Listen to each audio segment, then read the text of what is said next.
欢迎来到 K 哥研究室，我是 K 哥。你有没有想过，太阳系是被更高等级的文明设计好的？就连我们生活的地球也是高等文明建造，用于囚禁人类的牢笼呢？这些在我们看来过于科幻的观点，并不是空穴来风。事实上，很多科学家都认为太阳系并不像是表面看起来自然而然诞生的那么简单，而更像是被刻意安排设计出来的产物。早在100多年前，科学家尼古拉·特斯拉就预言说太阳系是一台被设计出来的精密仪器，有太多的巧合，未来有一天人类会发现太阳系存在一个巨大的防护罩，只有通过旋转进行共振放大，才能脱离太阳系的牢笼，人类才能真正开启探索宇宙的时代。这句预言在当时几乎成为了所有人的笑柄，大家都在嘲笑说，没错，这是上帝设计好的。直到后来第一批登上月球的宇航员看见了让他们震撼一生的景象，这才知道原来一切都是真的，特斯拉没有骗我们。那么他们到底看到了什么？太阳系真的是被设计出来的吗？让我们进入今天的故事。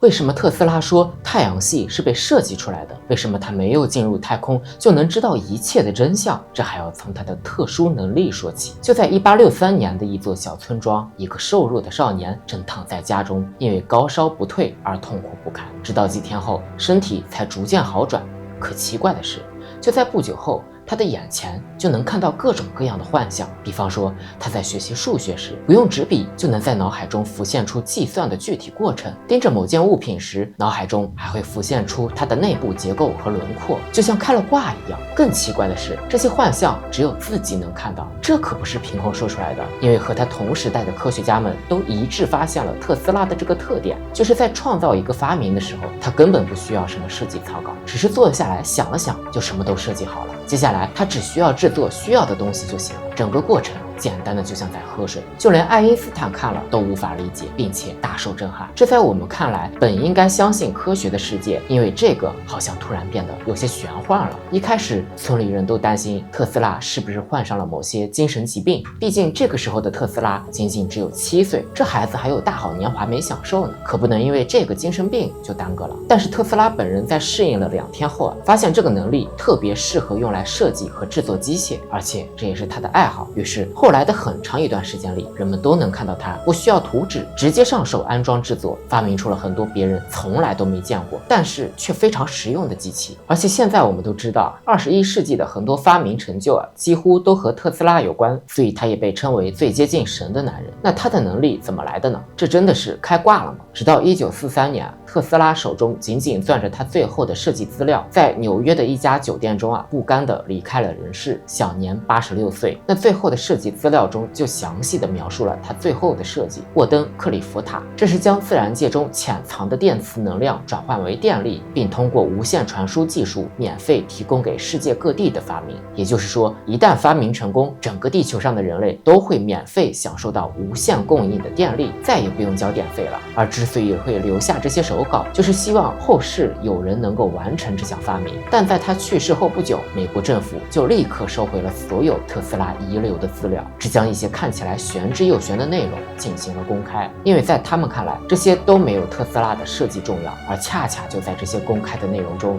特斯拉对自己的能力来源进行了解释。他说，我们的大脑就像一个接收器，宇宙中有一个核心，我们所有人其实都能从那里获得知识力量和灵感。我从来没有进入过这个核心，但我知道它是存在的。同时他还留下了对太阳系的预言。他说，有一个巨大的囚牢笼罩着整个太阳系，我们要想飞出太阳系，只有通过旋转进行共振放大，才能摆脱太阳系的束缚。这句话的潜台词无疑就是告诉所有人，太阳系是被设计好的，用来束缚人类的东西。一开始大家很难想象，为什么一个科学伟人会留下这样一个不着边际的预言。直到30年后，科学家的一次太空探索彻底颠覆了对太阳系的认知。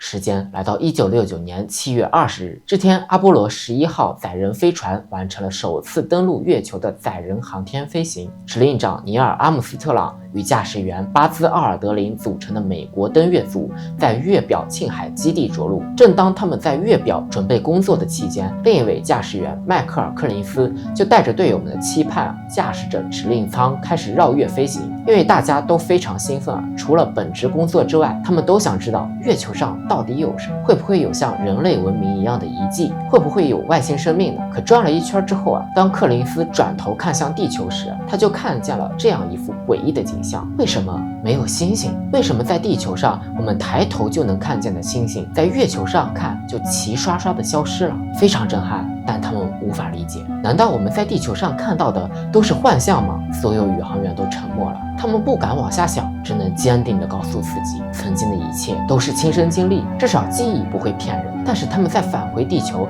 向 NASA 报告了这个神奇的现象之后，突然开始改变了对人生的态度。他们不是成为了神父，就是开始潜心研习灵修。这些曾经信仰科学的人，突然同时转身开始相信神真的存在。特别是阿姆斯特朗，摇身一变成为了一个小教堂的神父，同时他也患上了忧郁症，因为他觉得这些真相应该告诉所有人。如果地球上看到的天空都是虚幻的东西，那么宇宙中一定有一个至高的存在，一个人类看不到的设计者，他想让你看到什么，你才能看到什么。甚至地球上那些烽火雷电、地震、海啸、火山爆发，这些在我们看来无法避免的自然灾害，有没有可能也是设计好的？但是 NASA 认为这些宇航员的大脑应该是受到了太空环境的干扰，说出一些胡话也不一定。也有人认为这个事儿不太对劲儿，因为宇航员是专门训练培养的，对太空中探索到的一切信息，他们绝对不会说谎。于是1972年，经过一番争论之后， NASA 特意没有载人飞行，而是发射了无人探测器，想看看探测器能拍到什么。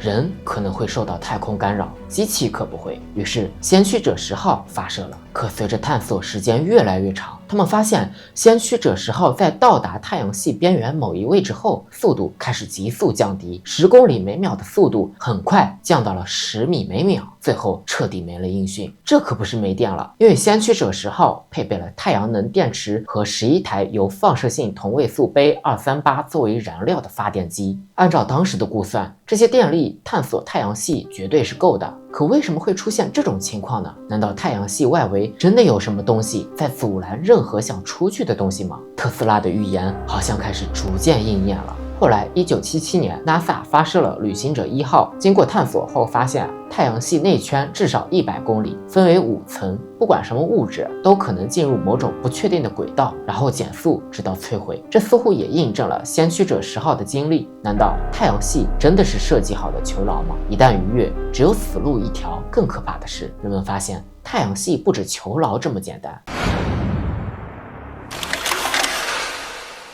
我们都知道，在地球上用望远镜会看到壮丽的银河和漫天的繁星，但是后来通过旅行者1号传回来的照片，人们才知道，当太空船在121公里之外看太阳系的时候，那里其实一片漆黑，什么都看不到，因为太阳光无法传送到120亿公里以外，而在120亿到250亿公里的地方，还会出现阻挡在那里的太阳风，它就像是一个鸡蛋壳，包裹着整个太阳系。这个壳的厚度是70亿公里。一些科学家研究发现，这个太阳系的壳就好比是一个巨大的望远镜镜片。我们之所以能看到银河系、星云等等这些，是因为我们就被包裹在这个镜片中或者鸡蛋壳中。如果你戴眼镜的话，你应该知道，想看清远处的东西就必须调整焦距才行，对吧？那太阳系的焦距是多少？焦点在哪里？换句话说，你想要一直看清太阳系之外的那些星体，那你就必须得有一个焦距，再加上太阳系在宇宙中是不断运动的，不管离得近了远了，这个太阳系的焦距就需要不断调整。那你能说这个是天然形成的星系吗？还有一个诡异的地方，就是太阳系的位置。我们都知道，太阳系距离银河系2.6万光年，在银河系外围区域，处于2个螺旋臂之间。那你知道银河系中心是什么吗？银河系中心是一个相当于400万倍太阳质量的超大质量黑洞，在这个黑洞周围还存在数万个黑洞，因为它太集中了，所以看起来非常的亮。而且说个悲观的事儿，就是这些银河系里的所有行星、星系早晚都会被黑洞吞噬，只是时间问题。不过被吞噬的那一天，我们应该是看不到了。说回太阳系的位置，除了黑洞问题，还有一个就是，如果靠的银河系中心太近，我们就会遭遭遇很多天文级别的灾难，比方说超新星爆发、宇宙射线、伽马射线风暴、中子星的电磁脉冲等等等等，其中任何一个都能轻松消灭地球。而且银河系中心的恒星密度很大，你想那么多的恒星围绕银星黑洞旋转的速度非常快，那在它们之间的引力影响下，也根本不容易形成稳定的行星系统。那如果太阳系处于螺旋臂上，这里的恒星密度同样也很大，超新星密集也是生命禁区，但它恰好就在2个螺旋臂之间的空旷区域，就很好的避开了各种潜在的危险。而且太阳系还保持了和螺旋臂几乎相同的运行速度，不容易和其他星系撞上。最后就是太阳系最不可思议也是最牛的地方，你知道地球的形成大概有45亿年，可现在地球表面上仅有大概150个可以辨认出的陨石坑，这在天文学上简直是一个奇迹。因为系外陨石对行星的撞击一直是对行星上所有生命最大的威胁，无数的行星生命都会在撞击后消亡。可在地球，你基本不会担心陨石问题，因为木星会像太阳系的守门人一样，靠着巨大的引力吸走所有飞过来的小行星、陨石、彗星等等，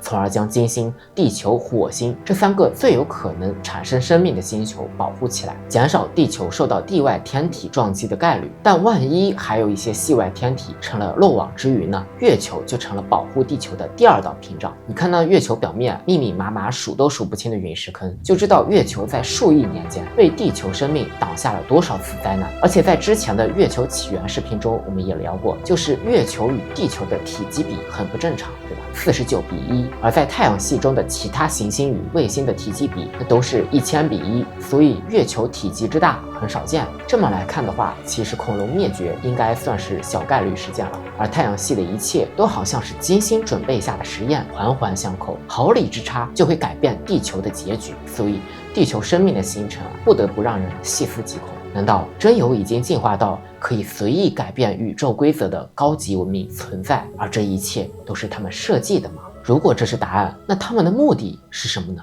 好了，今天的节目到这里就结束了，我是 K 哥，我们下期再见。